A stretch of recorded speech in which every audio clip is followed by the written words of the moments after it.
तो आज जब हम बात कर रहे हैं ना, आज आज का जो गोचर है उसमें भी ये देखिए 4 ग्रह इकट्ठे हैं 11 नंबर राशि में, कुंभ में, जिसमें बुध, सूर्य, चंद्रमा और शनि एक साथ है। इसे अमावस्या योग कहते हैं जब सूर्य और चंद्रमा एक साथ होते हैं। रमा ढल जी राम राम, संजू शर्मा जी राम राम, और शरण लिख रही हैं, अरे भैया इस बार तो शुक्र राहु ने बहुत हालत खराब की हुई है। हाँ बिल्कुल ठीक। आज सुबह जब मैंने गोविंदा वाली पोस्ट डाली तो मुझे बहुत सारे व्हाट्सएप मैसेज आने शुरू हो गए। जिन लोगों की कुंडलियों में शुक्र राहु होता है उन्हें फिर मेरी याद आ जाती है। तो शुक्र राहु का आपको मैंने देखिए जनवरी में पोस्ट कर दिया था, शुरुआत पर ही किस प्रकार हाहाकार मचाए हुए हैं। मीन राशि में जो जो ग्रह प्रवेश करते जाएंगे राहु से मिलेंगे, क्योंकि राहु 18 मई तक मीन राशि में रहने वाले हैं और बीच में 29 मार्च का दिन ऐसा आएगा जब मीन राशि में 6 ग्रह हो जाएंगे। फिर सोचिए क्या होगा जब शुक्र भी राहु के साथ, शनि भी राहु के साथ, बुध भी राहु के साथ, सूर्य भी राहु के साथ, और फिर इवेंट देने वाला चंद्रमा भी उस दिन राहु के साथ मिल जाएगा। फिर सोचिए क्या होगा। ये सब ग्रह गोचर है, इसे आप समझते जाइए, सीखते जाइए। उम्मीद करता हूं आपको ज्योतिष में और भी रुचि बढ़ जाएगी, विश्वास हो जाएगा। ग्रहों का प्रभाव कैसे हमारे जीवन पर आता है साक्षात अब आपके सामने आ रहा है। नेहा शर्मा जी, जय सिया राम फ्रॉम मेरठ, बहुत बहुत स्वागत है नेहा शर्मा। ये बहुत अच्छा किया जो इन्होंने अपने सिटी का नाम लिखा है। सबको अपने सिटी का नाम लिखना चाहिए ताकि फिर मुझे आइडिया रहता कि ये बात कहाँ कहाँ जा रही है। तो सबसे अच्छा काम किया नेहा शर्मा जी ने, फ्रॉम मेरठ लिखा है, धन्यवाद, हार्दिक स्वागत है। आज जहां पर सूर्य और चंद्रमा एक ही राशि में है जिसे अमावस्या योग कहते हैं, वहीं पर बुध ग्रह मीन राशि में राहु के साथ अब जड़ दोष बनाएंगे। ये जड़ दोष अब 6 मई तक चलेगा, जो 27 फरवरी से शुरू हो गया है। ध्यान से अब इससे समझ लीजिए। आज बुध ग्रह से बात शुरू कर रहा हूं मैं, क्योंकि वो आज ही चेंज है, आज का ही ये चेंज है बुध ग्रह का। निखिल पटेल जी स्वागत है, अरुण शर्मा जी राम राम, बहुत बहुत स्वागत है आपका। बुध ग्रह लुक्का छुपी खेल रहा है 20 जनवरी से। 20 जनवरी को बुध अस्त हो गए थे, जो 25 फरवरी को ही अभी उदय हुए थे। तो 20 जनवरी से आप देख रहे हैं ना किस प्रकार स्टॉक एक्सचेंज की हालत खस्ता पे खस्ता चलती जा रही है। और ये गड़बड़ जो है बहुत सारे लोगों ने सहन की है, जिन्हें बाजार में, ट्रेडिंग में, स्टॉक एक्सचेंज में कहीं ना कहीं नुकसान उठाना पड़ जाता है, घाटा खाना पड़ जाता है। तो बुध ग्रह की स्थिति को अवश्य समझ लिया कीजिए। अभी भी बुध आज जो राहु के साथ मीन राशि में मिल गए हैं, 6 मई तक अब वहीं रहेंगे। बहुत बड़ा उतार चढ़ाव होगा कमीशन के काम में, क्योंकि बुध को कमीशन भी कहा जाता है। मार्केटिंग की लाइन में, स्टॉक एक्सचेंज में, और व्यक्तिगत कुंडलियों में बुध को बुद्धि का, वाणी का ग्रह कहा गया है। रिश्तों में बेटियों का ग्रह कहा गया है, बहन का ग्रह कहा गया है, बुआ का ग्रह कहा गया है, और साली का ग्रह भी कहा गया है इसे। तो ध्यान रखिएगा। अब आपको अगर बेसिक कुंडली में भी आप लोगों की बुध नीच हुआ, जैसे अब नीच हो गया मीन राशि में, तो इन रिश्तों से कोई ना कोई समस्या आ जाती है। और जिस चीज का तत्व है बुध, बुद्धि और वाणी का, या फिर जो मैंने आपको बताया स्टॉक एक्सचेंज का, क्योंकि ट्रेडिंग का यह ग्रह माना जाता है, उनमें भी कहीं ना कहीं उतार चढ़ाव देखने को मिलेगा। ये सारी बातें हम पिछले 20 जनवरी से कर रहे हैं, जब ये बुध अस्त हुए थे, और फिर बुध धनु राशि में चले गए, वहां इन्होंने शुभ प्रभाव नहीं दिया।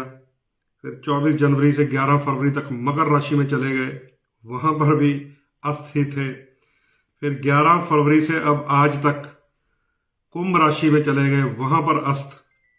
और अब बुध मीन राशि में 27 फेब से लेकर 6 मई तक चलेंगे। यहां पर भी जो बुध का है जड़ दोष बनेगा। और ये जो जड़ दोष है बुध का, आप ध्यान रखिएगा, ये जड़ दोष परेशानी पैदा करेगा, क्योंकि बुध खराब माना जाता है मीन राशि में। और इसे कहते हैं एक करेला ऊपर से नीम चढ़ा। मीन राशि में राहु भी है, तो ये चीजें आप अपने आसपास देखते रहिएगा। विशेषकर उन लोगों को साक्षात प्रभाव देखने को मिलेगा जिनकी कुंडली में भी बुध नीच राशि में हुआ, जिनकी कुंडली में भी बुध राहु के साथ जड़ दोष में हुआ, जिनकी कुंडली में बुध की या राहु की दशा हुई, तो उनको तो ये साक्षात नजारा देखने को मिल जाएगा जो मैंने आपको बताया कि बुध के तत्व जो है वो खराब हो जाएंगे। तो फेसबुक में जुड़ने वाले सभी मित्रों का हार्दिक स्वागत है। और आज का जो चेंज था ये बुध का चेंज है। बुध ग्रह की 2 राशियां भी होती हैं, मिथुन राशि और कन्या राशि। सो मिथुन और कन्या राशि आप लोगों के स्वामी ग्रह होते हैं। बुध मेन शक्ति आपके पास बुध की होती है। वो अब नीच चलेंगे 6 मई तक, तो थोड़ा ध्यान रखिएगा अपनी सेहत का भी, अपने पारिवारिक सदस्यों का भी, अपने उन कामों का, क्रियाकलापों का जो आपके लिए बड़े जरूरी हैं। बहुत सोच समझकर, बहुत विचार करके अपने बड़ों से, अपने एल्डर से, टीचर से, गुरु से, यहां तक कि अपनी कुंडली दिखाकर एस्ट्रोलॉजर से सलाह लेकर सतर्क रहकर ही कीजिएगा, क्योंकि बुध ग्रह अब मीन राशि में नीच, और वो भी राहु के साथ, इसे पितृ दोष की कैटेगरी माना जाता है। ये जड़ दोष होता है, ठीक है। सो इसे आप नोट कर लीजिए। और इसके अलावा जो सुबह से चर्चा का विषय है आज सुबह से, वो शुक्र राहु ही है। जो लोग जुड़ रहे हैं आपका स्वागत है। अमित त्यागी जी हार्दिक स्वागत, विशाल जी स्वागत, पूनम जी स्वागत, असीम जी स्वागत, मुकेश मदान जी हार्दिक स्वागत। ओम नमः शिवाय। तो सुबह से जो चर्चा चली हुई है आज शुक्र और राहु की चली हुई है कि मीन राशि में ही शुक्र भी है और वो भी राहु के साथ। और ये प्रेडिक्शन आपको मैंने बहुत पहले कर दी थी, जब शुक्र की बात आज से 1-1.5 महीना पहले चली थी कि मीन राशि में जब शुक्र जाएंगे उच्च हो जाएंगे। और उच्च के शुक्र को कहा जाता है हाई सोसाइटी, सेलिब्रिटीज। और जब वो राहु के साथ मिल जाए तो समझ लीजिए जो जितनी बड़ी हलचल होगी वो इस बार हाई सोसाइटी में भी होगी। और आज इसलिए वो चर्चा का विषय बन गया कि सुबह सुबह जब मैंने एक पोस्ट डाल दी कि फिल्म एक्टर गोविंदा के पारिवारिक जीवन में हलचल है, ऐसी अभी अफवाह उड़ी हुई है कि गोविंदा भी हो सकता है अपनी पत्नी से शादी के 37 साल बाद अलगाव हो जाए, उनका डाइवोर्स हो जाए, ऐसी हवा उड़ी हुई है। तो मैं समझता हूं कि हवा या धुआं वहीं उड़ता है जहां कुछ सुलग रहा होता है। तो ये सब शुक्र राहु का कमाल है। इसके अलावा आपने देखा होगा कि कैसे शहर में, हमारे शहर में ही एक पत्नी का मर्डर चर्चा का विषय बन गया, वो भी शुक्र राहु का कमाल है। और भी बहुत कुछ हो रहा है, शुक्र राहु के कारण अजीब अजीब घटनाएं सामने आ रही हैं। तो ये जो शुक्र है इसका आपको अपनी जन्म पत्री में भी विशेष ध्यान रखना होता है, क्योंकि शुक्र जो है वो रिलेशनशिप का कारक है, संबंधों का। चाहे वो लव मैटर्स हो, लव अफेयर चल रहा हो, चाहे वो विवाहिक हमारा जीवन हो, उसमें शुक्र ग्रह का बहुत बड़ा रोल होता है। तो अपनी अपनी कुंडलियों वाला जो शुक्र है उसके ऊपर जरूर नजर रखा कीजिए। आज उसको चर्चा करेंगे इसके ऊपर, और सप्तम भाव पे भी चर्चा कर लेंगे। जो सप्तम भाव होता है उसे विवाह का घर कहते हैं, ठीक है। अभी एक और बहुत इंपॉर्टेंट सिस्टम चल रहा है आसपास कि सूर्य शनि के साथ 14 मार्च तक पिता और पुत्र का मेल है। और ये भी आपके साथ मैंने साझा कर दिया था, पिछले लाइव में भी आपको बताया ये सारा कुछ कि सूर्य और शनि का मिलना, पिता और पुत्र का मिलना होता है। लेकिन क्योंकि पुराणों की कथाएं बताती हैं, ग्रहों की कहानियां जो हमारे शास्त्रों में है कि पिता और पुत्र का आपसी मतभेद होता है। जब भी सूर्य और शनि मिलते हैं, फादर सन, इन दोनों के बीच में ही कोई ना कोई टकरार हो जाती है, तू मैं हो जाती है। और शनि अस्त भी हो गए हैं, ये भी समझ लीजिए। जब सूर्य और शनि मिलते हैं ना, तो ज्यादा ताकत वैसे तो शनि की होती है, ज्यादा ताकत शनि की होती है, लेकिन ध्यान से सुन लीजिए, जब शनि अस्त हो जाते हैं फिर ताकत सूर्य की बढ़ जाती है। और अब जब मैं आपसे बात कर रहा हूं, शनि महाराज जी अस्त हो गए हैं और शनि 23 फरवरी से 29 मार्च तक अस्त रहेंगे। जब शनि अस्त हो जाते हैं फिर सूर्य की शक्ति मजबूत हो जाती है। अब आप देखिएगा, सूर्य को राज दरबार कहा गया ज्योतिष की भाषा में, सरकार भी कहा गया ज्योतिष की भाषा में। सूर्य शनि जब मिलते हैं तो एक दंडात्मक कार्रवाई हो जाती है कुछ लोगों पे ऊपर जो क्रिमिनल माइंडेड होते हैं, और बहुत सारी रेड्स, बहुत सारे छापे पड़ते हैं। हर साल होता है ऐसे, और इस साल तो मैं कहता हूं कि छापों की लाइन लगी हुई है। हर डिपार्टमेंट की तरफ से कुछ ना कुछ हो रहा है। ऐसा सूर्य और शनि जब से मिले हैं, आपके सामने रिजल्ट आ रहे हैं। अब तो पंजाब में भी बुलडोजर चल रहा है। पंजाब सरकार ने नशे के और भ्रष्टाचार के अगेंस्ट एक्शन लिया हुआ है, अच्छी बात है, शुक्र है।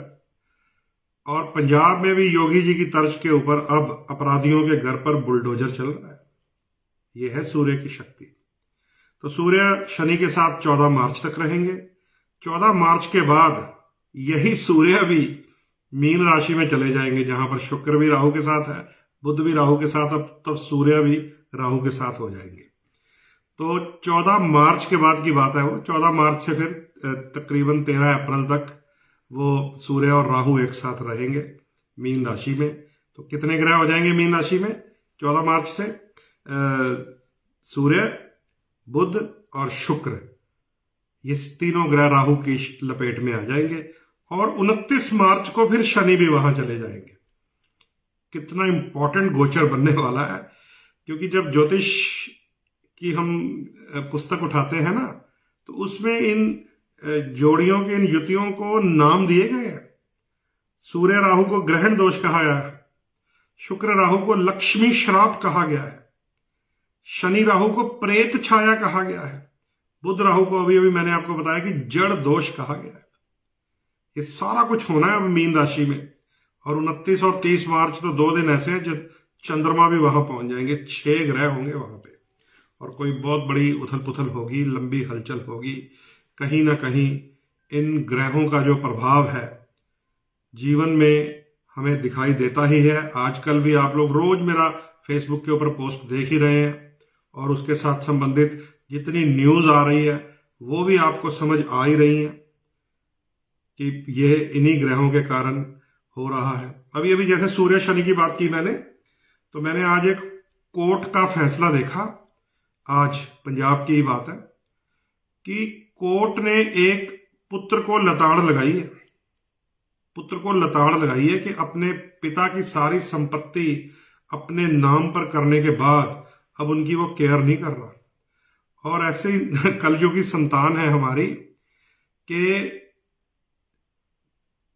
उसने, उस बेटे ने कोर्ट में आंसर रिप्लाई किया है कि मैं इनको पता नहीं कितने लाखों रुपए दे चुका हूं। उन्हीं अपने ही मां बाप की संपत्ति लेकर उन्हें, पहले तो उनकी अब केयर नहीं करता, अब ऐसी कलयुगी औलाद है कि वो अब जवाब तलबी भी कर रहे हैं कोर्ट में अपने माता पिता के साथ। तो ये ग्रहों का प्रभाव होता है मित्रों। सूर्य और शनि बहुत ही ऐसी एक खतरनाक युति है। अगर आप लोगों की कुंडलियों में है, किसी की भी, तो आप शुरू से ही सतर्क रहें, शुरू से ही। क्योंकि एक फिल्म आई थी अवतार, राजेश खन्ना जी की, उसमें जब बिल्कुल लास्ट एंड होता ना फिल्म का, उसमें एक शिक्षा दी थी राजेश खन्ना ने, अवतार किशन ने, लोगों को कि अपने जिंदा रहते हुए कभी भी अपनी जायदाद औलाद के नाम मत करना। वो एक अवतार फिल्म में एक शिक्षा मिली थी। तो जिनकी कुंडलियों में, ध्यान से नोट कर लीजिए, अब वो शिक्षा अब आपको यहां भी काम आएगी, जिनकी कुंडलियों में सूर्य और शनि एक साथ होते हैं, इसका मतलब होता है कि पिता और पुत्र के बीच में मतभेद हो जाना एक दिन, या पंचम भाव जिसको औलाद का घर कहते हैं, संतान का घर, 5वें घर में कोई दोष हो, राहु महाराज बैठे हो, या 5वें भाव का स्वामी खराब हो, अगर राहु केतु के साथ हो या छठे घर में हो जिसे शत्रु कहते हैं, अष्टम में हो जिसे मृत्यु कहते हैं, 12वां घर जिसे लीगल एक्शन कहते हैं, संतान का स्वामी छठे 8वें 12वें में हो, अपनी नीच राशि में हो या राहु केतु के साथ पितृ दोष में हो, तो उन्हें भी वो जो राजेश खन्ना ने शिक्षा दी थी उसके ऊपर गौर करना चाहिए कि अपने जीते जी अपनी जायदाद, अपना बैंक बैलेंस औलाद के नाम नहीं करना चाहिए, नहीं तो वो आंखें फेर लेती है और फिर एक एक पैसे के लिए तरसाती है अपने ही माँ बाप को, उनकी ही जमीन जायदाद लेकर। तो ये बात मैं यहां से बैठकर खोल तो देता हूं, पर कई बार फिर लोग नाराज हो जाते हैं कि पंडित जी ऐसा तो योग है हमारी कुंडलियों में, तो क्या किया जाए। अब आपने खोल के बता भी दी है, अगर मेरे मम्मी पापा को पता चल गई तो मुझे बेदखली न कर दे कहीं, ऐसा भी हो जाता है। तो ये ज्योतिष है भाई, इसको कहते हैं a tool to manage the life. Astrology is a tool to manage the life. Astrology is not for visa problem, wedding problem and abroad problem, है ना। भविष्यवाणियों का चमत्कार करने वाले ये विद्या नहीं है। ये विद्या है कि जिस दिन आपने जन्म ले लिया, date of birth, time of birth और प्लेस ऑफ बर्थ, उस दिन एक स्नैपशॉट होता है आकाश मंडल का नीचे कि कहां पर क्या ग्रह आ गए हैं, उच्च है या नीच है। राहु के साथ कोई ग्रह आ गया तो समझ लीजिए गड़बड़ करके आए हैं आप पिछले जन्म में। वो पूर्व जन्म का लेखा जोखा होता है हमारी जन्म पत्री में।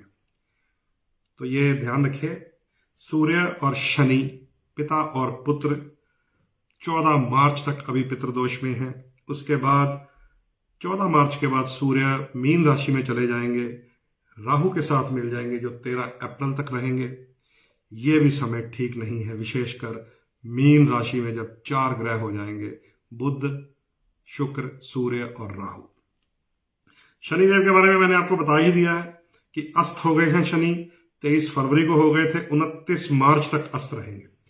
अब जिस दिन शनि 23 फेब को अस्त होने थे, मैंने एक दिन पहले आपको लिख के दिया था कि इधर तो बुध ग्रह खराब चल रहे हैं, ट्रेडिंग के, स्टॉक एक्सचेंज के ग्रह, मार्केट के ग्रह, उधर अब शनि अस्त हो गए हैं।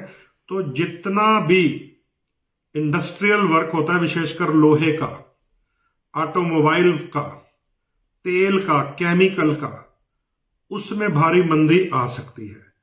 और उस दिन से ही कभी टाटा की आवाज आ रही है कि उसके स्टॉक गिर गए, टाटा के स्टॉक गिर गए, देखिए ऐसी आवाज आई मुझे, क्योंकि शनि अस्त हो गया। आज सुबह मैंने आज भी पोस्ट किया था, लुधियाना की साइकिल इंडस्ट्री की ग्रोथ गिर गई है। आज की अखबार का मैंने फोटो खींचकर पोस्ट किया था, क्योंकि वो सारा लोहे का काम है। तो जिन लोगों का लोहे की मैन्युफैक्चरिंग है, किसी भी प्रोडक्ट की है ना, लोहा है, चमड़ा है, तेल है, शनि है, ये कंस्ट्रक्शन है, लिकर है, ये सब शनि का खेल है। आज ही हमारी पंजाब की सरकार ने बियर के लाइसेंस का रेट पता नहीं 1-1.25 लाख से गिराकर 25,000 कर दिए, गिराकर। जैसे कहते हैं शनि अस्त हुआ है, गिरा दिया है, उठाया नहीं है, गिरा दिया है कि अगर आपको अपनी दुकान पर बियर रखकर सेल करनी है तो 25,000 रुपए का लाइसेंस दीजिए और बियर बेचिए। गिराया, शनि अस्त हुए, आज की बात है, ठीक है। जो लोग राजनीति से अपडेट है उन्हें पता होगा कि आज ही लिकर लाइसेंस का जो रेट है, विशेषकर बियर का, बियर राहु होती है ना, जौ से बनती है, बारले से, तो उसका रेट भी गिर गया। ये शनि का कमाल है। शनि 23 फरवरी से 29 मार्च तक अस्त रहेंगे, इसलिए लोहा, चमड़ा, तेल, कंस्ट्रक्शन, शराब, रबर गुड्स, ट्रांसपोर्टेशन, ये काम जो लोग करते हैं, फैक्ट्रियां हैं जिनकी, थोड़ा सा अलर्ट रहिएगा। शनि मीन राशि में जाएंगे, 30 मार्च को जाएंगे, 29 मार्च और 30 मार्च आपके सामने ही है। 18 मई तक रहेंगे राहु के साथ। तो जो 29 मार्च से 18 मई तक होने वाला है संसार भर में, वो बहुत लंबी एक उथल पुथल होगी। उसके ऊपर मैं कैलकुलेशन करूंगा तो अगला वीडियो बनाएंगे उसके ऊपर, क्योंकि तब 5-6 ग्रह इकट्ठे होने हैं, उसके विषय में बात करेंगे। लेकिन आज का विषय जो है शुक्र के ऊपर है। मैं थोड़ा सा आपको अपडेट कर दूं, फिर बात करते हैं। शुक्र का मैंने आपको बता ही दिया था, राहु के साथ है। 28 जनवरी को एंटर कर गया था शुक्र राहु के साथ। यहां पर 18 मई तक तो वो राहु के साथ उल्टा पुल्टा ही प्रभाव देंगे। 18 मई को जैसे ही राहु मीन राशि से निकल जाएंगे, राहत मिलेगी आप सबको। और तब 31 मई तक शुक्र मीन में ही रहेंगे, फिर जाकर उच्च का फल देना है। इस बार तो उच्च शुक्र का असर भी खराब हुआ पड़ा है, वो अभी नहीं मिलने वाला, 18 मई के बाद मिलेगा, क्योंकि 18 मई को राहु इन सभी ग्रहों का पीछा छोड़ेंगे, वो कुंभ में चले जाएंगे और तब शुक्र मीन में उच्च रह जाएंगे। सो तब तक वेट कीजिए। यही शुक्र अब 2 मार्च, अब आने वाली है 2 मार्च, ध्यान से नोट कर लीजिए, वक्री होने लगे हैं और ज्यादा परेशानी आने वाली है। यही शुक्र अब 2 मार्च को वक्री होने लगे हैं। कब तक रहेंगे? 13 अप्रैल तक वक्री रहेंगे। अब वक्री ग्रह क्या करता है ये मैं आपको बहुत सारे वीडियोस में बता चुका हूं। अस्त ग्रह क्या करता है अभी मैंने आपको बता दिया शनि के विषय में। बृहस्पति जब से वक्री होकर उल्टे चले, सोने का रेट कहां पहुंच गया। अभी भी बृहस्पति शुक्र के घर में है, श्रृंगार के घर में है। शुक्र श्रृंगार कहा गया है, लक्ष्मी का एक कारक सूचक होता है शुक्र। तो देखिए गोल्ड का भाव अभी भी चढ़ रहा है। कब संभावना होगी नियंत्रण की? जब गुरुदेव जी अपनी शत्रु राशि यानी कि बुध के घर में जाएंगे, मिथुन राशि में। वो भी आपको बता देता हूं, मैंने नोट किया हुआ है। पहले शुक्र सुन लीजिए, अलर्ट रहिएगा। जिनका शुक्र खराब है, कुंडलियों में नीच है, राहु के साथ है, केतु के साथ है, 6, 8, 12 में खराब है, शत्रु राशि में है, 2 मार्च से वक्री होने लगा, 3 अप्रैल तक रहेगा। जीवन में कोई घटना दुर्घटना ना हो जाए तो खासकर छोटे बच्चे बच्चियों को संभाल कर रखिएगा, क्योंकि जितनी दुष्कर्म की घटनाएं आती है ना, वक्री शुक्र में आती हैं, वो भी राहु के संपर्क में हो। जितनी छेड़छाड़ की घटनाएं आएंगी, जितनी बदनामी के कांड आएंगे, रिश्ते टूटना, लव ब्रेकअप्स, ये सब वक्री शुक्र, वो भी राहु के संपर्क में। उन सभी बच्चों को अलर्ट रहना चाहिए जिनकी कुंडलियों में जन्म से ही शुक्र खराब हो और दशा में भी राहु या शुक्र एक्टिव हो, तो और भी ज्यादा सतर्क रहना चाहिए। खासकर माता पिता को पता होना चाहिए कि बेटे और बेटियों की कुंडलियों में शुक्र कैसा है। जन्म से ही अगर आप सतर्क होकर चले तो पहले तो आप उनका करैक्टर बिल्ड कर सकते हैं, फिर उनका विवाह अच्छी जगह कर सकते हैं। जब आपको पता चल जाएगा हमारी वाली कुंडली में शुक्र खराब है, उसको बैलेंस करने के लिए दूसरी कुंडली का बृहस्पति और शुक्र हम बहुत अच्छा ढूंढकर फिर बताते हैं गुण मिल गए। अदरवाइज तो पिछले 50 साल से हमने यही चलाया, गुण मिल गए शादी कर दो, गुण मिल गए शादी कर दो, और तलाक हो जाते हैं, बाद में डाइवोर्स हो जाते हैं, सेपरेशन हो जाती है। तो गुण मिल गए शादी कर दो, इसी के कारण हुआ है ये। आज और भी बेड़ा गर्क हो रहा है, आज एप्स में लोग कह रहे हैं गुण मिल गए शादी कर लो। एप्स आ गई हैं तो ये एप्स भी बेड़ा गर्क करेंगी, ध्यान रखिएगा। बहुत डीप स्टडी है ये, हमेशा एक्सपर्ट की राय लेकर ही चलना चाहिए। विशेषकर शुक्र कैसा है बेटियों की कुंडली में, बेटों की कुंडली में, मां बाप को पता होना चाहिए और सतर्क रहकर उसके इलाज उपाय करते रहना चाहिए। चलिए शुक्र के बाद अब बात कर लेते हैं, चलिए बृहस्पति की कर लेते हैं। बृहस्पति 15 मई को राशि परिवर्तन करेंगे। 15 मई तक वो शुक्र के घर में ही है। शुक्र श्रृंगार का ग्रह है, शुक्र है भाई। तो बृहस्पति गोल्ड के ग्रह है। गोल्ड जब श्रृंगार के घर में है तो उसका भाव तो चढ़ता है, बनेगी बात, ऊंचाई मिलेगी इसको, ठीक है। तो आज वैसे 900 रुपये डाउन हो गया है। तो बृहस्पति से यही उम्मीद है कि 16 मई को जब बृहस्पति यानी कि जुपिटर मिथुन राशि में चले जाएंगे तो उनका प्रभाव डाउन चला जाएगा। जब बृहस्पति जब डाउन चला जाता है तो पीली मेटल हो, पीली वनस्पति हो, जैसे हल्दी, चने की दाल, बेसन, पीतल, सोना, केसर, तब ये डाउन जाते हैं जब वो बुध के घर में हो। क्योंकि गुरु और बुध के मेल को कोहड़ी कहा गया है, पता है, कुष्ठ कहा गया है, मैं नहीं कहता, लाल किताब कहती है। सो अभी बुध को गुरु कोहड़ी होने वाले हैं। 16 मई से 18 अक्टूबर तक ये योग बनेगा।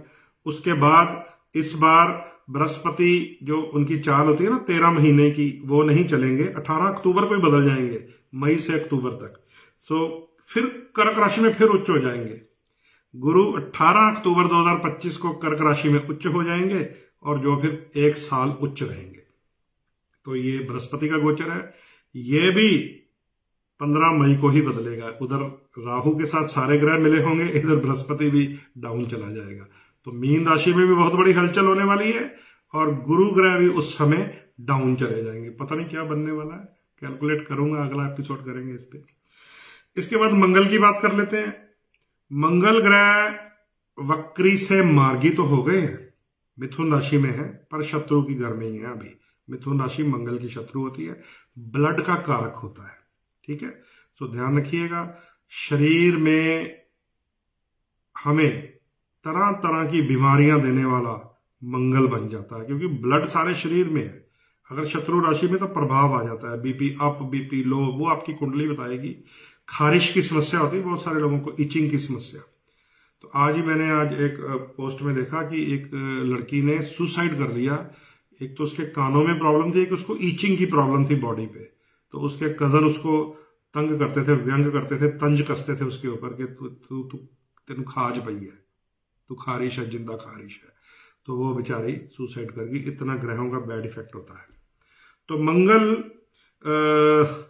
मार्गी तो हो गए 24 फरवरी से, लेकिन चलेंगे मिथुन में ही, यहां पे खराब माने जाते हैं। 2 अप्रैल को कर्क राशि में प्रवेश कर जाएंगे, वहां पर नीच माने जाते हैं। तो मंगल अभी ठीक नहीं होंगे। नीच मंगल 2 अप्रैल से 6 जून तक चलेंगे। ये मैं आपको पिछले कई महीनों से कहता हुआ आ रहा हूं कि मंगल 7 जून को ठीक होने हैं, इसलिए थोड़ा सा गुस्से पे कंट्रोल रखिएगा, क्योंकि मंगल इज अग्रेसिवनेस। मंगल हमारे अंदर एकदम हमें तमतमा देता है, चाहे हम कुछ मिनटों के लिए क्रोध में आ जाए, फैसला गलत कर बैठते हैं। सामने वाले ने कुछ ऐसा कहा, हमारी बॉडी में आग लग जाती है, शेकिंग हो जाती है, और हमारी भी जुबान से फिर वैसे ही श्लोक निकलते हैं, तो वो गड़बड़ पैदा कर देती है। सो जितना अपने वॉल्यूम को लो रखेंगे, उतना ही आप समझ लीजिए मंगल के प्रभाव को कम करने में कामयाब हो जाएंगे। बड़ा छोटा सा फॉर्मूला है। ऊंचा बोलने से ही मंगल खराब हो जाता है। जितना धीमा बोलेंगे, जितना स्लो बोलेंगे, उतना ही ये मंगल ठीक होता है, आपको बुरा प्रभाव नहीं दे पाएगा, ठीक है, क्योंकि गोचर में बड़ा बुरा चल रहा है। 6 जून को ठीक होगा। और राहु केतु के बारे में मैं आपको बताता ही रहता हूं। 18 मई को राहु महाराज जी मीन राशि से निकलेंगे और केतु महाराज जी कन्या राशि से निकल जाएंगे। 1.5 साल का ये गोचर होता है। मीन और कन्या वालों को बहुत दुखी किया राहु ने, मुझे पता है, मेरे पास केस आते हैं। अब नंबर लगेगा, राहु पहुंच जाएंगे कुंभ राशि में और केतु जी पहुंच जाएंगे सिंह राशि में। तो अब अगला जो परीक्षा का समय है, परीक्षा की घड़ी है, वो सिंह और कुंभ वालों की है, क्योंकि 1.5 साल सिंह राशि में राहु रहेंगे, केतु रहेंगे, और कुंभ राशि में राहु रहेंगे। कब चेंज होना, ये नोट कर लीजिए, 18 मई को। 18 महीने ही रहेंगे फिर, ठीक है। तो ये है दोस्तों गोचर। इसके बीच में 7.5 में भी परिवर्तन होना है। 29 मार्च को जैसे ही शनि मीन में जाएंगे तो मकर राशि वालों की 7.5 खत्म हो जाएगी। कर्क और वृश्चिक राशि वालों की डैया भी खत्म हो जाएगी। अब ये डैया सिंह राशि पे लगनी है और धनु राशि पे लगनी है। मेष राशि पे 7.5 शुरू हो जाएगी। मीन राशि का दूसरा ढैया होगा और कुंभ का अब तीसरा ढैया होगा। लेकिन थोड़ी सी राहत देंगे इस बार शनि महाराज, के शनि मीन राशि में अधिक परेशान नहीं करेंगे, ये याद रख लीजिए। पर जब तक शनि अस्त है या राहु के साथ रहेंगे 15 मई तक, तब तक एक फॉर्मूला समझ लीजिए ज्योतिष में, ऋषि पराशर का दिया हुआ है हमें, कि शनिवत राहु कुजावत केतु। ये नोट कर लीजिए, जो भी मेरी तरह स्टूडेंट्स हैं, विद्यार्थी हैं, हम लोग पढ़ने वाले हैं ज्योतिष को। तो जैसा शनि होगा वैसा राहु का बिहेव हो जाता है। जैसा कुछ मतलब मंगल होगा वैसा केतु का बिहेव हो जाता है। तो शनि जब भी अस्त हो जाए, वक्री हो जाए, या राहु के साथ प्रेत छाया में चले जाए, तो डाउन हो जाता है शनि। और जैसे ही शनि डाउन होता है, राहु और भी ज्यादा मचल जाता है, और भी ज्यादा मन मर्जियां करने लग जाता है, क्योंकि राहु छाया ग्रह है, शनि की छाया है। अगर शनि डाउन हो गया, राहु को मन मर्जी करने का अवसर मिल जाता है। तो अभी शनि महाराज जी अस्त हो चुके हैं, राहु को मन मर्जी करने का अवसर मिला हुआ है। 23 फरवरी से 29 मार्च तक तो शनि अस्त ही रहेंगे। मनमर्जी करेगा राहु। फिर 29 मार्च को शनि मीन में जाएंगे तो 18 मई तक राहु के साथ ही रहेंगे, तो मनमर्जी करेगा राहु। तो समझ लीजिए 18 मई तक राहु मनमर्जी करेगा, और सबसे ज्यादा मनमर्जी का एक्सपीरियंस होगा मीन वालों को, 12 नंबर पाइसेस, मीन राशि को। तो दोस्तों ये है गोचर। आपने सुन लिया होगा कि सारे ग्रह गोचर में अस्त व्यस्त हैं, इसीलिए हमारे आसपास के हालात में रोज कोई ना कोई ऐसी खबर आती है कि हैरान हो जाता है आदमी कि ये क्या हो गया, अब यहां से कहां से बम फूट पड़ा है। तो ये चल रहा है ग्रह गोचर में, और इन ग्रहों के खराब होने से, है ना, हमारे जीवन में भी प्रभाव आते हैं। उसका कारण है क्योंकि हमारी कुंडली में लग्न होता है, पहला घर, जो हमारी कुंडली का कंट्रोलर होता है, नियंत्रक। अगर उसका स्वामी ग्रह खराब हो जाए, लग्नेश जिसको बोला गया है, Lord of the first house, तो वो गड़बड़ पैदा कर देता है। अभी मैं आपको बता देता हूं कैसे। मान लीजिए सबसे पहला लगन है मेष, उसका स्वामी होता है मंगल। अभी अभी मैंने क्या बताया आपको कि 7 जून तक मंगल खराब रहेंगे। तो मेष और वृश्चिक 2 राशियां होती हैं, ये अगर लगन में हुई आपके 1 और 8, तो आपका लगन डिस्टर्ब रहेगा, ठीक है। ऐसे ही शुक्र, इसकी 2 राशियां होती हैं, वृष लगन और तुला लगन अगर आपका हुआ, जब तक ये शुक्र राहु से पीड़ित है 18 मई तक, तो वृष और तुला वालों के जीवन में भी परेशानी, संघर्ष रहेगा। ऐसे ही बुध ग्रह की भी 2 राशियां होती हैं, मिथुन और कन्या। जब तक बुध ग्रह गोचर में परेशानी डालने वाला होगा, तो मिथुन और कन्या के जीवन में भी परेशानी रहेगी। 6 मई तक बुध ग्रह नीच राशि में रहना है, तो मिथुन और कन्या वालों के लिए भी गड़बड़। ऐसे ही जो सिंह राशि है, उसके स्वामी सूर्य हैं। मैंने अभी अभी आपको बता दिया है, सूर्य अभी तो शनि के साथ है 14 मार्च तक, उसके बाद राहु के साथ हो जाएंगे 13 अप्रैल तक। तो सिंह राशि के स्वामी सूर्य भी खराब है। क्योंकि शनि भी अस्त हो गए हैं, तो मकर और कुंभ 2 राशियां शनिदेव की होती हैं, वो भी इस समय हल्की चलेंगी। देवगुरु बृहस्पति के बारे में मैंने बता दिया है कि अभी अपने शत्रु की राशि में है 15 मई तक, वृष राशि में। उसके बाद प्रबल शत्रु की राशि में चले जाएंगे, बुध की राशि में। तो 18 अक्टूबर तक बृहस्पति की पोजीशन वीक है, धनु और मीन राशि वाले डिस्टर्ब रहेंगे।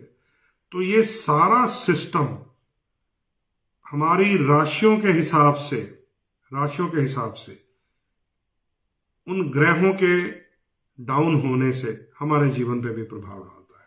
तो ये मैं समझता हूं आप लोग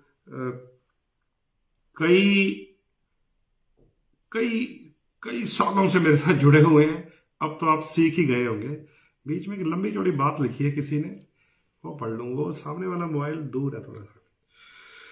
राजेश गरेवाल जी हैं, 9 महीने पहले जमीन लेकर गुजरात में सेटअप लगाना, यहां पर नहीं लगा, अब विचार हो रहा है केमिकल प्लांट, अब कर लें क्यों शुरू? राजन जी दुआ करना, दृष्टि से मार्गदर्शन करना।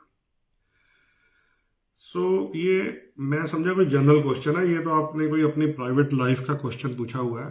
तो दोस्तों प्राइवेट लाइफ के क्वेश्चन वैसे तो मैं यहाँ पे देखता नहीं हूँ, और वैसे भी मैं आपको बता दूं, जो लोग नए नए भी जुड़ते हैं मेरे साथ, प्राइवेट लाइफ के क्वेश्चन पूछने के लिए प्राइवेटली आपको व्हाट्सएप में जाना पड़ेगा। वहां पर आपकी डेट ऑफ बर्थ चाहिए, टाइम ऑफ बर्थ चाहिए, प्लेस ऑफ बर्थ चाहिए, वहां पर ये प्रश्न पेस्ट कर दीजिए। उसके लिए बहुत लंबा प्रोसेस होता है, हमें कुंडली बनानी पड़ती है, देखनी पड़ती है, ग्रह दशा देखनी पड़ती है, ग्रहों की स्थितियां, ग्रहों की डिग्रियां, ग्रहों की दृष्टियां, ग्रहों की युतियां, सब देखने के बाद फल निकलता है कि अभी आपको ये प्लांट लगाना चाहिए या नहीं लगाना चाहिए। तो ये एक लंबा काम है, यहाँ पे तो बातें करने आए हैं, बातें करनी है तो मजे से कीजिए। जनरल क्वेश्चन कोई होता तो मैं जरूर आंसर दे देता।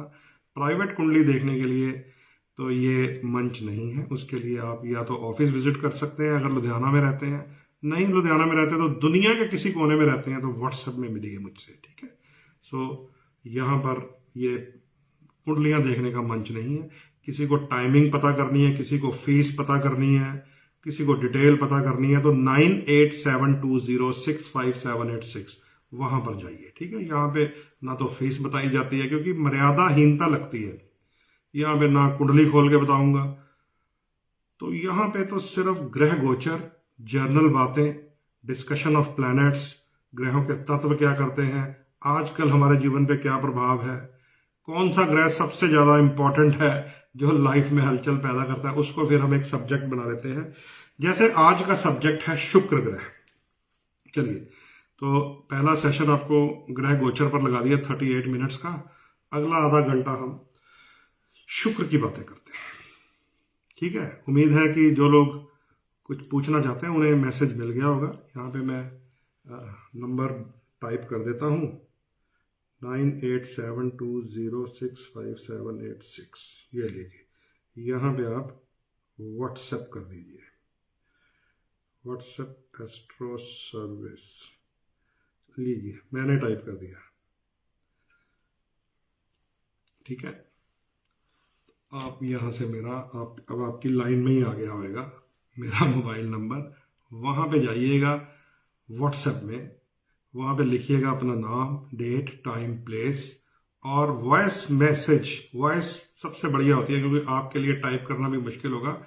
वॉइस नोट बना दीजिए छोटा सा, आधे 1 मिनट का, कि मैंने ये प्रश्न पूछना है, तो तब जाकर उसकी सारी आपको पर्सनल कंसल्टेंसी मिलेगी, वो भी प्रोफेशनल वे से। चलिए दोस्तों, ग्रह गोचर आपके सामने हैं। लगभग सभी ग्रह इस समय थोड़ी सी अस्त व्यस्त अवस्था में है, उसी के कारण हमारे जीवन में काफी उथल पुथल भरा समय है, हलचल हो रही है।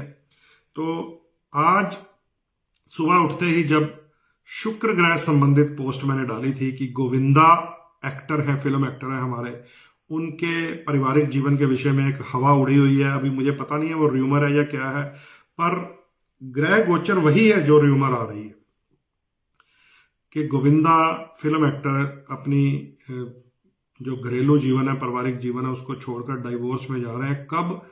After 37 years of marriage life. इसका मतलब खतरा बरकरार रहता है, चाहे हम समझ लेते हैं ना कि चलो 5-10 साल निकल गए, अब क्या खतरा।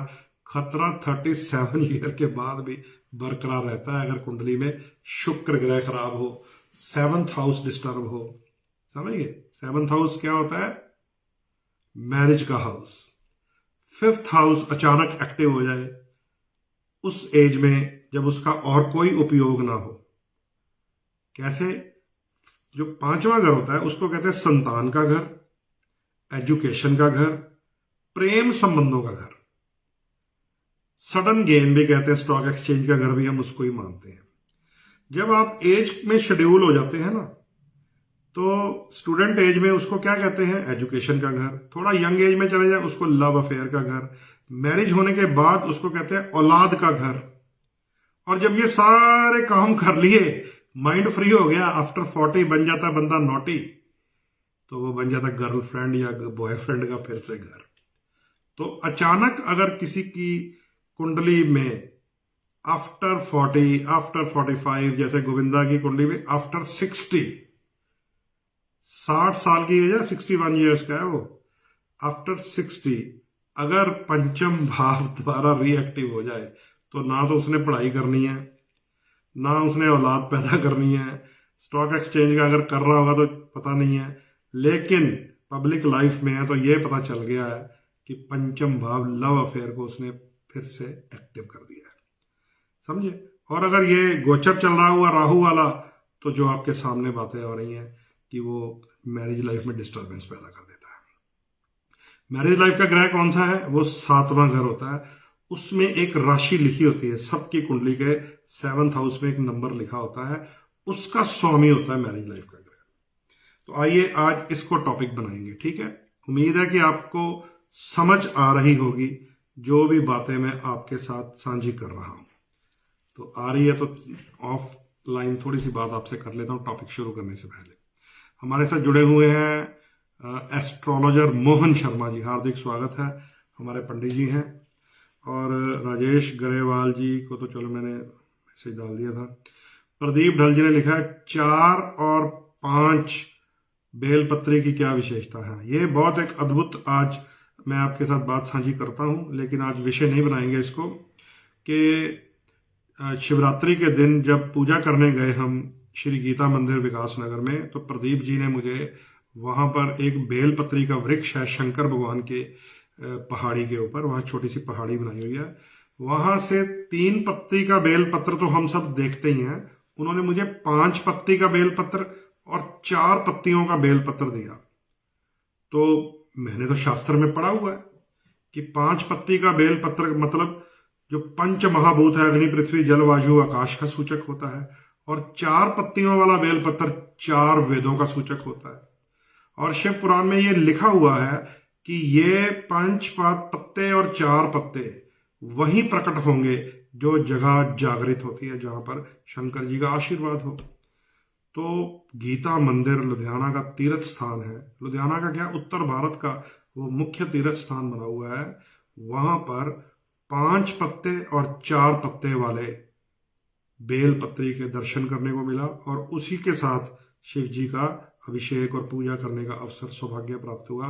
प्रदीप ढल जी का मैं बहुत बहुत शुक्रिया अदा करता हूं कि आपने ऐसा सुंदर अवसर हमें दिया कि 4 पत्ते यानी कि 4 वेद, 5 पत्ते यानी कि पंच महाभूत, इनके माध्यम से इस बार शिवरात्रि की मैंने पूजा की है मंदिर जाके। तो आप लोग जो लुधियाना रहते हैं या बाहर भी रहते हैं तो कभी दर्शन करने आए, आपको देखकर आनंद आएगा। इतना सुंदर तीर्थ स्थान है, इतना प्यारा मंदिर है। चलिए, एस्ट्रोलॉजर रमेश भारद्वाज जी जुड़े हैं, लिख रहे हैं मां बगलामुखी की कृपा आप पर सदा बनी रहे। धन्यवाद भाई साहब। अनिल खुराना, मनोहर लाल जैन, मनीष कुमार, रजनी शर्मा, चलिए बहुत बहुत शुक्रिया जो लोग जुड़े हुए हैं। और एस्ट्रोलॉजर रमेश जी ने तो मेरा नंबर भी आपके साथ दोबारा शेयर कर दिया, बहुत बहुत धन्यवाद रमेश जी। दिनेश जी जय श्री राम, हार्दिक स्वागत है। साहिल जैदका जी जय श्री राम, आप सबका स्वागत है जो लोग इस समय फेसबुक में लाइव में हैं। तो अब मैं एक टॉपिक शुरू करने जा रहा हूं, वो है शुक्र ग्रह का। इसलिए शुरू करने जा रहा हूं क्योंकि बहुत ही सेंसिटिव प्लैनेट है हमारे जीवन में, जिसका संबंध हमारी लव लाइफ के साथ है, लव अफेयर्स के साथ है, और मैरिज लाइफ के साथ है, वैवाहिक जीवन के साथ है। सो अपनी अपनी कुंडलियों का हमें अगर पता चल जाए अपने आप ही सेल्फ स्टडी में कि ये ग्रहों की पोजीशन है, ये शुभ है, ये अशुभ है, ये अप है, ये डाउन है, ये उच्च है, ये नीच है, तो हम उन ग्रहों की एनर्जी को यूज कैसे करना है, समझे, वो प्रयोग कर सकते हैं, जिन्हें हम फिर कलर थेरेपी की रेमेडीज कहते हैं। कलर थेरेपी की रेमेडीज सबसे ऊपर है ये रेमेडी, जिसको कलर थेरेपी कहते हैं।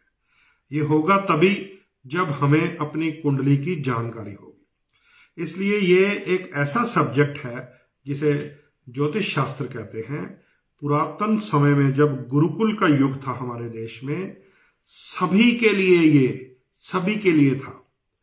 केवल इसमें ब्राह्मण पारंगत हो जाते थे, एक्सपर्ट हो जाते थे, लेकिन पढ़ाई सभी को कराई जाती थी, सभी को, हर वर्ग को, हर वर्ण को। उस समय तो जाति पाति भी नहीं थी, ये तो बाद में आके अंग्रेजों ने हमारे देश में हमारे वर्ण सिस्टम को जाति सिस्टम में बदल दिया और हमारे अंदर मतभेद पैदा कर दिए। हालांकि जब ये गुरुकुल का समय था हमारे देश में, तो ये एज ए सब्जेक्ट हर वर्ग हर वर्ण को पढ़ाया जाता था, चाहे वो राजा का परिवार हो, चाहे वो उसके मंत्रियों के, उसके सेनापतियों के बच्चे जो गुरुकुल में आते होंगे, उन सबको पढ़ाया जाता था। ठीक है, ये एक उदाहरण है मेरे पास बड़ा जबरदस्त कि संदीपनी ऋषि थे। पता है आपको कौन थे संदीपनी ऋषि? भगवान श्री कृष्ण जी के गुरु थे, टीचर थे। कृष्ण जी ने संदीपनी ऋषि जी के आश्रम में ही जितनी उसके पास कलाएं हैं ना, सारी कलाओं की जानकारी संदीपनी ऋषि जी के आश्रम में ली थी। और भगवान कृष्ण जो है वो ब्राह्मण नहीं है, याद रख लीजिए, वो यादव है, यदुवंशी है, जिससे आजकल यादव बने हुए हैं। वो भी अपने आप को अलग करने के चक्कर में है। ये सब अंग्रेजों का किया धरा है। ठीक है। कृष्ण भगवान को इन सब ग्रहों, नक्षत्रों, तारों की चाल के बारे में, ज्योतिष शास्त्र के बारे में अपने गुरुजी के आश्रम से सारी जानकारी हुई थी। महाभारत के युद्ध में जयद्रथ का वध हुआ था, आपको पता है। दुर्योधन के जीजा हैं जयद्रथ। जयद्रथ का वध हुआ था कि जयद्रथ ने जब युद्ध भूमि में उतरे और अभिमन्यु के जो हत्या हुई थी, कत्ल हुआ था, उसमें जयद्रथ का बहुत बड़ा रोल था। तो अर्जुन ने प्रतिज्ञा ले ली थी कि मेरे पुत्र की हत्या का ये मुख्य हत्यारा ये भी है, सूर्य अस्त होने से पहले पहले मैं आज जयद्रथ का वध करूंगा। अगर ना कर पाया तो अग्नि में समाधि ले लूंगा युद्ध छोड़कर। यह महाभारत काल की घटना है। तो युद्ध चल रहा था, जयद्रथ और अर्जुन के बीच में बाण चल रहे थे, तीर तलवारें चल रही थी। दुर्योधन, दुशासन, कर्ण, ये सारे जो कौरवों की सेना थी वो प्रयास कर रहे थे कि जयद्रथ को बचाते रहें। वो अर्जुन के रथ को दूर ले जाने का प्रयास करते थे, लेकिन अर्जुन अपना बाणों के साथ उन सबको पछाड़ रहा था। और अचानक, ध्यान से सुनिए, भगवान कृष्ण के बारे में मैं बता रहा हूं, अचानक सूर्य अस्त हो गया। जब सूर्य अस्त हो गया तो उस समय ऐसे घड़ियां तो नहीं थी कि हाँ भी सूर्य अस्त हो गया, लड़ाई चल रही थी। अचानक जब सूर्य अस्त हो गया तो सारे कौरव नाचने लग गए कि लीजिए, अर्जुन ने प्रतिज्ञा ली थी कि सूर्य अस्त से पहले पहले मैं जयद्रथ का वध करूंगा। और अब देखिए, अंधेरा हो गया, युद्ध विराम होगा। अर्जुन को अब अपनी प्रतिज्ञा पूरी करनी पड़ेगी, अग्नि समाधि लेनी पड़ेगी। जयद्रथ तो जिंदा है, सूर्य तो अस्त हो गया है। पूरा चारों तरफ अंधेरा था, शाम पड़ गई थी। जैसे सूर्य अस्त होता है ना, संध्या हो जाती है। अर्जुन अपने माथे पे हाथ रख लेता, ये क्या हो गया आज मेरे साथ। और उधर सारे कौरव अपने हथियार फेंक कर नाचने लग जाते हैं कि लीजिए, आज आधा युद्ध हमने जीत लिया, अर्जुन का आज अग्नि समाधि का दिन आ गया। ये सब कुछ हो रहा था तो भगवान कृष्ण ने अर्जुन की तरफ पीछे मुड़ के देखा रथ से, कहते क्या कर रहे हो पार्थ, गांडीव उठाओ और उसका सर उड़ा दो। अर्जुन हैरान हो गया कि प्रभु क्या कह रहे हैं, मेरी तो प्रतिज्ञा समाप्त हो गई आज। मैं तो ऐसा लग रहा है कि निराशा से मर जाऊं। सूर्य अस्त हो गया है, जयद्रथ जिंदा है, आप कह रहे हैं कि अंधेरे में उसके ऊपर तीर मार दे। भगवान ने कहा कि मैंने तुझे इतने प्रयास किए, अपना पूर्ण रूप दिखाया, अब तो मेरी बात मान ले। भगवान ने फिर उसके साथ थोड़ी कन्विंसिंग की। वो कहता रहा, नहीं अंधेरा हो गया, ऐसा नियम नहीं है, सामने पितामह खड़े हुए हैं, गुरु खड़े हुए हैं, द्रोणाचार्य, ये सब मुझे लानत भेजेंगे कि तुमने नियम तोड़ दिया। आप कह रहे हो तीर मार दे। कृष्ण भगवान ने किसी ना किसी तरीके से उसको कन्विंस करके जयद्रथ का वध करवा दिया अंधेरे में। जयद्रथ का वध अंधेरे में हो गया। जयद्रथ ने बाण से उसका गला धड़ से अलग कर दिया, जो उसी के पिता की गोद में जाकर गिरा था, क्योंकि जयद्रथ को भी वरदान था कि जहां पर ये जाकर उसका हेड गिरेगा उसमें भी विस्फोट हो जाएगा। तो उसके पिता का भी साथ में अंत हो गया था, जिसने उन्हें वरदान दिया था, जयद्रथ के पिता ने। लेकिन जैसे ही अर्जुन ने वध किया तो कौरवों ने तो शोर मचाना ही था, जैसे आजकल विधानसभा के बाहर बैठकर शोर मचाते हैं तख्तियां पकड़कर, इंसाफ करो इंसाफ करो, चाहे खुद सारी उम्र अधर्म किया हो, है ना, अपनी बारी आती है तो फिर तख्तियां पकड़कर कहते हैं इंसाफ करो। यही तो भगवान कृष्ण ने अभिमन्यु का जब वध हुआ करवाया था, उनसे बड़ी गलती करवा दी थी। तो वो इंसाफ करो का नारा लगाने लग गए, भीष्म पितामह को शिकायत लगाने लग गए, देखिए ये अर्जुन ने क्या किया, अंधेरे में तीर चला दिया। अभी ये बातें हो रही थी, ध्यान से सुन लीजिए, सूर्य निकल आया, दोपहर फिर से सामने आ गई, बादल दूर हो गए, एकदम तेज सूर्य चमकने लग गया। भीष्म पितामह अपना रथ कृष्ण जी के पास ले आए। वो कहते हैं कि हे केशव, आपने जो किया है इन सबको बता दीजिए, मुझे तो पता है। तो फिर कृष्ण भगवान ने बताया कि आज का दिन महाभारत युद्ध में सूर्य ग्रहण का दिन था और मुझे उस घड़ी और पल का पता था कब से कब तक सूर्य को ग्रहण रहेगा। ये सूर्य अस्त नहीं है, ये कुछ क्षणों के लिए, कुछ समय के लिए सूर्य ग्रहण था, इसलिए अंधेरा हो गया था। अर्जुन ने कोई नियम नहीं तोड़ा, अर्जुन ने रात्रि समय तीर नहीं चलाया, अर्जुन ने तो सूर्य ग्रहण के दरमियान तीर चलाया है, क्योंकि अभी सूर्यास्त का समय नहीं हुआ है। अभी मैंने इतनी कहानी आपको इसलिए बताई है कि कृष्ण भगवान को सूर्य ग्रहण का घड़ी पल, यानी कि आज के अकॉर्डिंग टाइम, पता था। तो कैसे पता था? ऋषि संदीपनी जी के आश्रम में 64 दिनों में 64 कलाएं जो सीखी, उनमें ज्योतिष भी एक कला है। और कृष्ण भगवान ब्राह्मण नहीं है। इसका मतलब यह हुआ कि every student of Bharat should learn astrology. It's not only for Brahmins. Brahmins are only expert for puja paath, havan yagya. Okay, ध्यान से इसको समझ लीजिए। So every student should be learn astrology. और बड़ी खुशी की बात है, सोशल मीडिया का ये जमाना है, मैंने देखा है कि हमारे सिख परिवारों के बच्चे अब ज्योतिष सीख रहे हैं। और जितना वो ज्योतिष को सीखते जाएंगे, सिख परिवारों के बच्चे, उतना वो सनातन के निकट आते जाएंगे।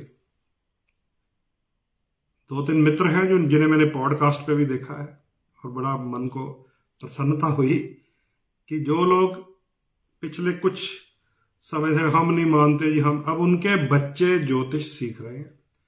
और जितने पंडित ब्राह्मण एस्ट्रोलॉजर मुझे सुन रहे हैं, मैं कहता हूं कि इन सिख परिवारों के बच्चों को मुफ्त में ज्योतिष सिखाइए, निशुल्क ज्योतिष सिखाइए सिख फैमिलीज के बच्चों को। क्योंकि हमारे गुरुओं को, हमारे गुरु गोविंद सिंह महाराज को इन कलर थेरेपीज का सब पता था। वो तो स्वयं अवतार हैं ईश्वर के। उन्होंने ही तो ब्लू कलर का इस्तेमाल किया था फौज बनाने के लिए, रॉयल ब्लू कलर का। राहु की जो एनर्जी है वो युद्ध में प्रयोग की जाती है, और खालसा फौज में जो रॉयल ब्लू कलर है, गुरु गोविंद सिंह महाराज जी ने प्रयोग किया था। और खुद उन्होंने हमेशा केसरिया पहना है, जो बृहस्पति का और मंगल का सूचक है, जो कमांडर को पहनना चाहिए। फौज को उन्होंने राहु का कलर और खुद कमांडिंग कलर। इसका मतलब आप समझते हैं। और शनि का कितना जबरदस्त प्रयोग किया है, जिसको सर्वलोक कहा जाता है। सो मैं जितने भी ज्योतिष सिखाने वाले ब्राह्मण लोग हैं, है ना, वो कहते हैं ना कि हम ब्राह्मणों के बच्चों को निशुल्क सिखाएंगे। मैं कहता हूं सिख बच्चों को ज्योतिष निशुल्क सिखाइए, ताकि पता चल सके कि हमारी जड़ एक है, सनातन। अभी हमने कल शिवरात्रि मनाई है, शिव जी का ब्याह मनाया, ठीक है। शंकर भगवान के जब अग्नि फेरे होने थे तो ब्रह्मा जी बैठे हुए थे अग्नि फेरे करवाने के लिए। वो कहते भाई संकल्प होगा सबसे पहले, दूल्हे का नाम क्या है, दूल्हे के पिता का नाम क्या है, दूल्हे का गोत्र क्या है, ये बताइए, तब मैं संकल्प करूंगा। सब अगले बगले झांकने लग गए। नारद मुनि को उन्होंने बुला लिया कि भैया आ जाओ, तुमने रिश्ता करवाया है हिमालय की पुत्री का, तो तुम्हें तो पता ही होगा, विचोले तुम हो। दूल्हे का नाम बताओ, दूल्हे के पिता का नाम बताओ, दूल्हे का गोत्र बताओ, तब मैं ये विवाह पढ़ना शुरू करूंगा। ब्रह्मा जी ने ये कहा। नारद मुनि जी तो ठंडे पड़ गए, ये कैसा प्रश्न कर दिया। नारद मुनि जी विष्णु जी के पास चले गए कि नारायण, आपने ये लीला रची है, अब वो दूल्हे के पिता का नाम और गोत्र पूछ रहे हैं, शिव जी के पिता का नाम और गोत्र आप बताइए। शिव जी के पिता का नाम और गोत्र आप बताइए विष्णु जी से। उन्होंने ये कह दिया।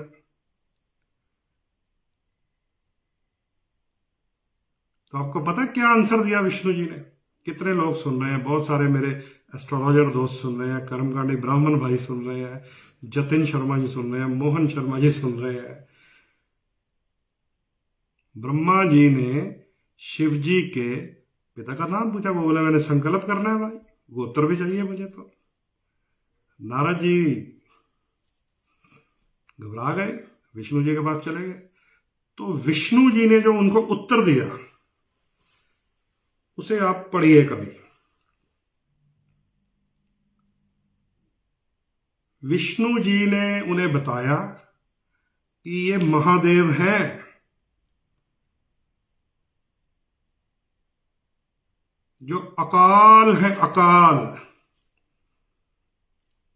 जो स्वयंभू है, स्वयंभम, जो अजन्मे हैं, अजूनी,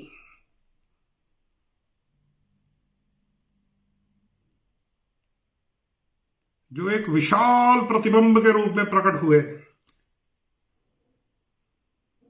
जिसका न आदि न अंत। वो भी शिवरात्रि की रात थी जब ब्रह्मा जी और विष्णु जी के बीच में वार्तालाप शुरू हो गया कि आप कौन हैं। ब्रह्मा जी ने पूछा विष्णु जी को। विष्णु जी ने कहा कि मैं तुम्हारा पिता हूं, मैंने तुम्हें अपनी नाभि से प्रकट किया है। ब्रह्मा जी ने कहा नहीं, मैंने सारी सृष्टि की रचना की है, आप कौन है। इनके बीच में जब तर्क वितर्क हो गया तो एक बहुत जबरदस्त अग्नि प्रतिबिंब प्रकट हो गया। वो भी फागुन महीने का यही दिन था, चतुर्दशी, शिवरात्रि।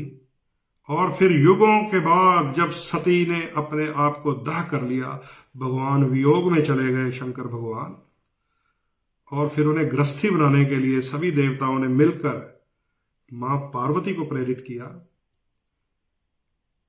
जिन्होंने तपस्या से शंकर जी को प्रसन्न किया गृहस्थी बनाने के लिए। वो भी शिवरात्रि का ही दिन था जब माता पार्वती और शिव जी का ब्याह था। वही कल की तो बात है। तो विष्णु जी ने उत्तर दिया कि आप किनका गोत्र पूछ रहे हैं? जो स्वयं ओम है, जो देवों के भी देव है, महादेव है, काल के भी काल है, महाकाल है, अकाल तो यही है। और यही हमारा मूल मंत्र भी है। जो स्वयं ओमकार है, जो स्वयं सत्य है, जो अकाल पुरख है, जो अजूनी है, जो अजन्मे है, जो स्वयंभू है, वो शिव है। तो मैं आप सबको ये इसीलिए बातें बता देता हूं बीच बीच में कि ये बहुत ही कीमती सब्जेक्ट है। इसे पढ़िए और other caste, other religion, other पंथ के बच्चों को मुफ्त में पढ़ाइए। जितना मुफ्त में पढ़ाते जाएंगे ज्ञान की खिड़कियां खुलती जाएंगी, नफरत दूर होती जाएगी, दूरियां मिटती जाएंगी, हम एक जड़ से उत्पन्न हुए हैं पता चलता जाएगा, वही सतनाम है। तो ये उत्तर विष्णु भगवान ने ब्रह्मा जी को दिया था और ब्रह्मा जी फिर भी नहीं माने। वो तो पंडित थे, वो कहते नहीं भाई, मैंने तो संकल्प करना है, अब मुझे बताओ ये कैसे होगा। तो फिर स्वयं नारायण ने अपना नाम दिया था, तब जाकर शंकर जी के विवाह का संकल्प हुआ था। समझे क्या? तो ये अभी किसी ने मुझे ना प्रश्न भी किया था कि शिव जी और पार्वती के ब्याह का दिन था या शिव जी के प्रकट होने का दिन था। निराकार से साकार होने का दिन भी शिवरात्रि ही है और शिव पार्वती के ब्याह का दिन भी शिवरात्रि ही है। ये सती माता के साथ विवाह का नहीं है, ये ध्यान से सुन लीजिए, क्योंकि बहुत सारे लोग पढ़ते नहीं है हमारे अपने पुराणों को, हमारे ग्रंथों को। मां पार्वती शंकर जी के गले में नरमुंडों की माला देखकर एकदम घबरा गई थी। तो उन्होंने शिव जी से पूछा ये क्या है? अमर कथा की बात बता रहा हूं, जब अमर कथा सुनाई शिव जी ने माता को, तो वो कहते ये तो तुम्हारे ही तो मुंड है, 108 जन्म है तुम्हारे, ये अब 108वां जन्म है तुम्हारा, अब शक्ति शिव से मिली है। तो पढ़ेंगे तो आपको पता चलेगा, शिव पुराण ही पढ़ लीजिए कम से कम, अगर भविष्य पुराण नहीं पढ़ना, शिव पुराण पढ़िए। अगर भविष्य के बारे में जानकारी लें तो भविष्य पुराण पढ़िए। अगर प्रभु के हर देवी देवता के जीवन की रोचक बातें पढ़नी है तो नारद जी का पुराण पढ़िए। तो ये जरूर पढ़ा कीजिए, जानकारियां हासिल किया कीजिए, ताकि आपको इन ग्रहों के पीछे क्या है, हमारे व्रतों पर्वों त्योहारों के पीछे क्या है, पता चलता रहे। ठीक है, तो टॉपिक कहीं चला गया ना कहीं और हमारा। ग्रह गोचर मैंने बता दिया आपको, सारे ग्रह अस्त व्यस्त है। शुक्र की बात मैं करनी चाहता था, लेकिन बीच में टॉपिक मेरा कुछ और शुरू हो जाता, आपको पता ही है मेरी आदत का शुरू से ही, जो लोग मुझे जानते हैं। फिर भी शुक्र के बारे में अभी थोड़ी बात करने की मुझ में एनर्जी है, अभी तो 1 घंटा ही हुआ है, बात करते हैं।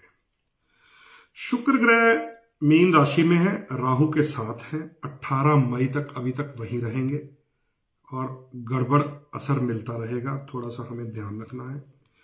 मेष से लेकर मीन लगन तक शुक्र ग्रह 2 भावों का स्वामी भी होता है, और इस समय शुक्र मीन राशि में होने के कारण किस भाव में इफेक्टिव है इसे समझ लीजिए, ताकि हम अलर्ट रह सके।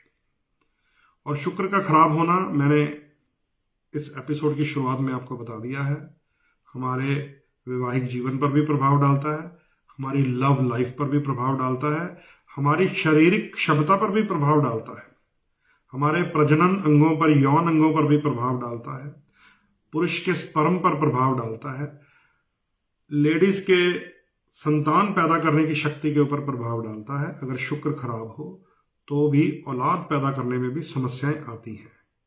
तो ये शुक्र इन सब चीजों का कारक होता है। ठीक है, तो इस समय शुक्र मेष लगन वाले अगर सुन रहे हैं, राहु के साथ आपके खाना नंबर 12 में गोचर कर रहे हैं। 12 नंबर खाना जो है वो नेगेटिव हाउसेस में आता है। 6, 8 और 12 3 घर ऐसे हैं जो नेगेटिव माने जाते हैं। खाना नंबर 12 में शुक्र राहु, आज तो वहां पर बुध भी मिल गए हैं, काफी खराब असर रहेगा, क्योंकि 12वें घर को हॉस्पिटल की यात्रा, जेल की यात्रा, ऊट पटांग खर्चा कहते हैं। थोड़ा सा ध्यान रखिएगा, क्योंकि शुक्र आपके धन का स्वामी भी है और आपके वैवाहिक जीवन का स्वामी भी है। ध्यान से सुन लीजिए, 2 घरों का स्वामी होता है। शुक्र आपके 2nd हाउस का, धन स्थान का स्वामी भी है, 7th हाउस वैवाहिक जीवन का स्वामी भी है, और अब चला गया है लीगल हाउस में, कोर्ट कचहरी, थाना कचहरी, जो 12वां घर हम देखते हैं वहां चला गया है। बीमारी का भी वो घर होता है। बच के रहिएगा। उपाय भी इसके बाद बात करते हैं साथ साथ में। वृष लगन की बात करें तो यही शुक्र आपके लगन का भी स्वामी है।